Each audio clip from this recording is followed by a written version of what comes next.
Out of all of the non-original colorways to have released so far in 2025, this one right here, I mean, these might take the cake.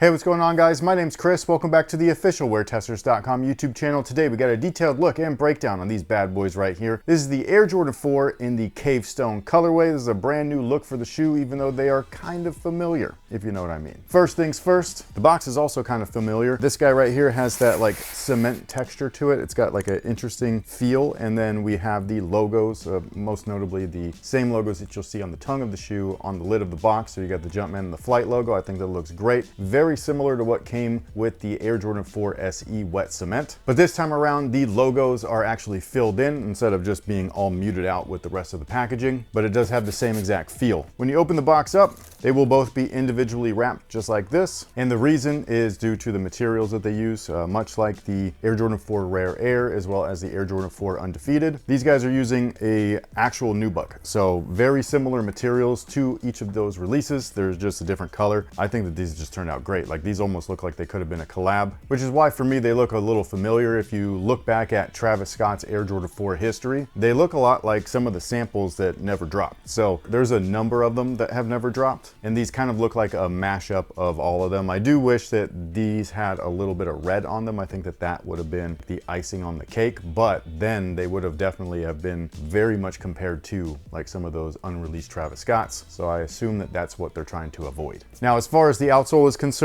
we've got a mixture between clear rubber as well as solid rubber. I think that it looks fantastic, especially on the Air Jordan 4. It's something that we don't see often with this whole like front end being translucent. We see it every once in a while, but it's just not a common occurrence for the shoe. And whatever this cave stone looking color is, it just looks great like that. Like, I think that this looks fantastic. The midsole is polyurethane. The forefoot of the midsole does feature an encapsulated air sole unit, while the rear features a visible one. And then on top of all of that is a Dream Cell insole. You can take this out, swap it out for anything else that you like. So if you don't like this, don't worry about it. Take it out, swap it out, you'll be good. The materials right here are where the shoe really shines, at least in my opinion. I do like the overall package, like, you know, the whole look, but I just really love nubuck, you know what I mean? Like, I love nubuck on 4s especially. It gives it the OG kind of like Durabuck vibe, at least from the black cement versions. And I also love just like the overall shape of the shoe. I love that they finally have brought things back to 1989. They look fantastic. I wish that all Air Jordans looked the way that they originally looked, like the Air Jordan 12 maybe, but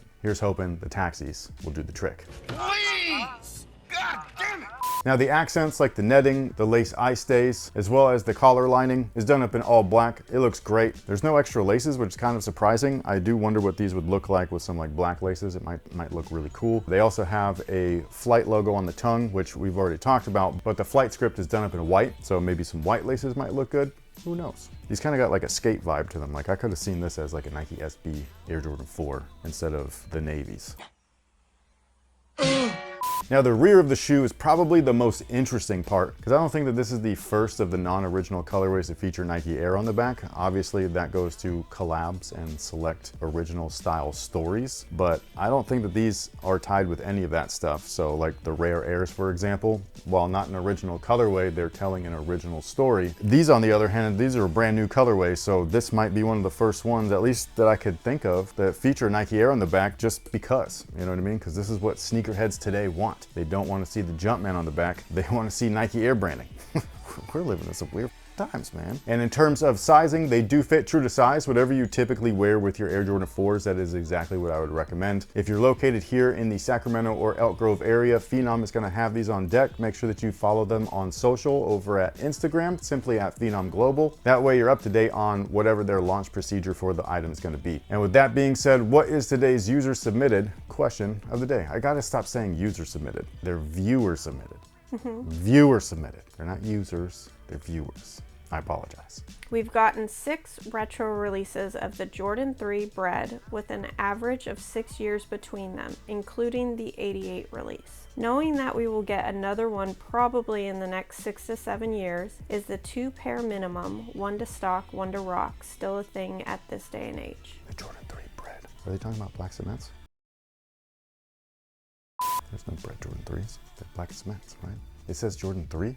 We're not talking about like Jordan 13 bread? Like they left out a number? They wouldn't have a 88 release then. This is true. Jordan 3 bread. That's the first time I think I've ever heard them called that. They're black cements, bro. I hope that nobody's taking offense to that, but like it hurts my soul. It bothers me that the bread 4s are called bread 4s when it's just like, no, they're black cements. Anyways, the weird sneaker nerd in me is overtaking me. What was the question? One to rock, one to stock, is that a thing? Given the number odds. Are the reason why we're stocking one is to rock it eventually? Yeah.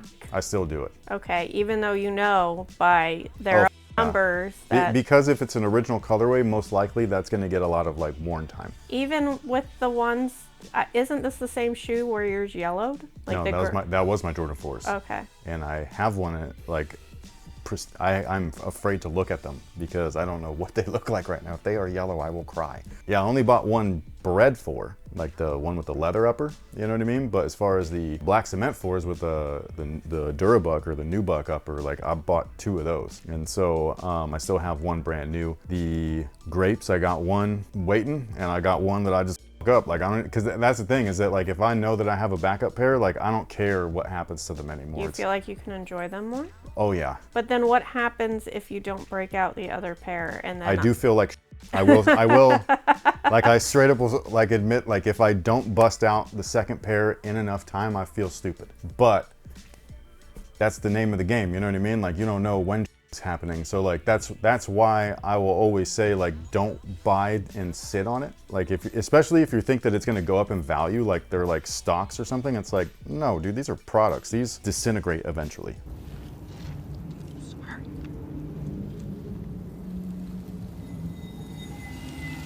Wear them, enjoy them. But what about you guys? Are you still a rock one, stock one, despite the massive retro cycle that we have where, what was the number that they give? Because it does feel about like every 5 years or so, right? They said an average of 6 years between. Sometimes, you know what I mean? Sometimes it feels like it's sooner. Like we just talked about this yesterday, remember? Like we didn't talk about it, but like I saw that the Flint 13s were coming back and like I was like, what? Well, I feel like we just reviewed those, you know what I mean? Like, and I don't know when, but it feels like it was yesterday. So I don't know. I just feel like that's a little fast, but I guess if they sell, I think that's the main thing is like, we're not forced to buy anything. So don't feel obligated, you know what I mean? Like let things sit. Like the only people that talk about like bricks and stuff like that are people that are trying to profit and whatever. Like that's not me, you know what I mean? So who cares? But what about you guys? Are you a rock one and stock one type of guy? Is it only with OGs or is it with certain releases like this? But feel free to sound off below and let us know. And on top of all of that, what do you think about the Air Jordan 4 Cave Stone? I think that this is just